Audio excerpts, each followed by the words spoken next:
Controversial new park lets people cuddle with massive wolves.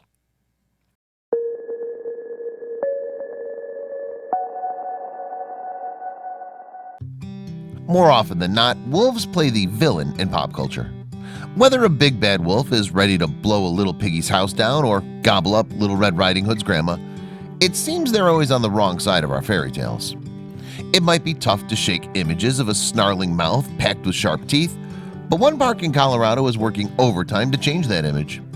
At the Colorado Wolf and Wildlife Center, wolves aren't the bad guys. In fact, they're friends. Despite its good intentions, however, this park is definitely raising eyebrows, and it's not hard to understand why. If you're familiar with fairy tales, chances are you know the big bad wolf. He's the one who gobbles up little old ladies, blows down houses, and bares his teeth to unsuspecting woodsmen. With their characteristic snarls and howls, it's not hard to see why they're portrayed as such vicious animals. But wolves aren't really looking to cause trouble. Even though they're not domesticated, they can be gentle creatures. More importantly, they offer huge benefits to ecosystems by controlling deer populations. Still have doubts? One park in Colorado is hoping to prove all that.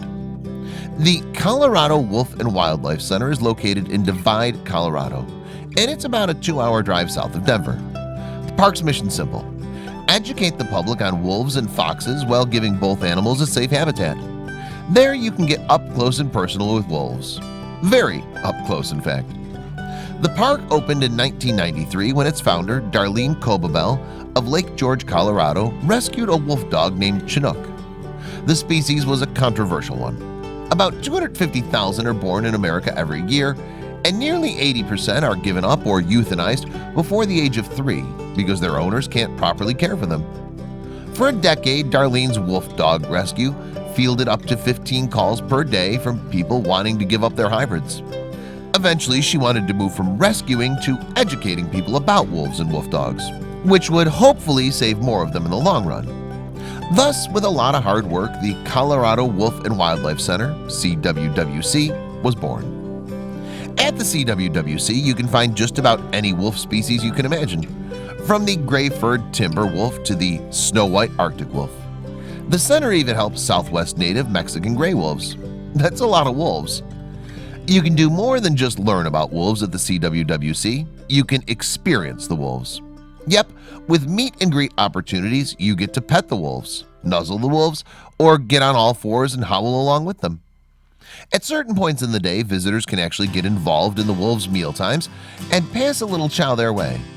No grandmas or greased-up pigs with penchants for construction on the menu here. Just regular old meat. Just when you thought you were facing wolf overload, the CWWC throws you a curveball by adding some different animals into the fray: foxes and coyotes. If it's vaguely dog-like and something you'd be a little startled to see in your backyard, chances are the park's got it. Where do the wolves at the CWWC come from? A number of different facilities, actually. Some of them are rescues, while others come from zoos and sanctuaries. No matter where they're from, though, the wolves living at the CWWC wouldn't be able to fend for themselves in the wild. According to the CWWC, they use people's curiosities about wolves to educate. The park wanted to clear up misconceptions about wolves and prove that they're not dangerous villains that need to be driven from their homes in the local woodlands. For instance, wolves are the great equalizers of ecosystems.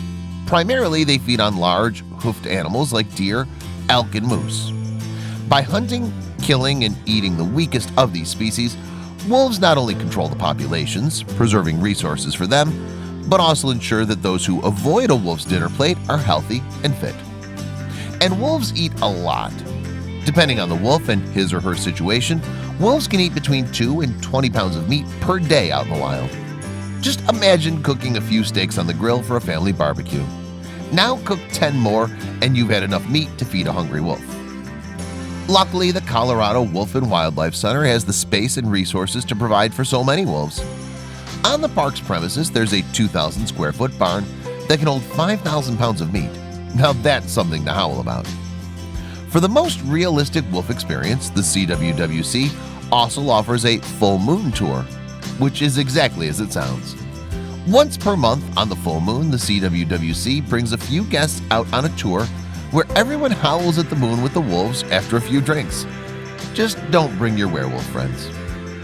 The Colorado Wolf and Wildlife Center definitely offers a unique experience you can't find anywhere else. Still, people are skeptical about getting so close to wolves. Maybe this is just the place for you.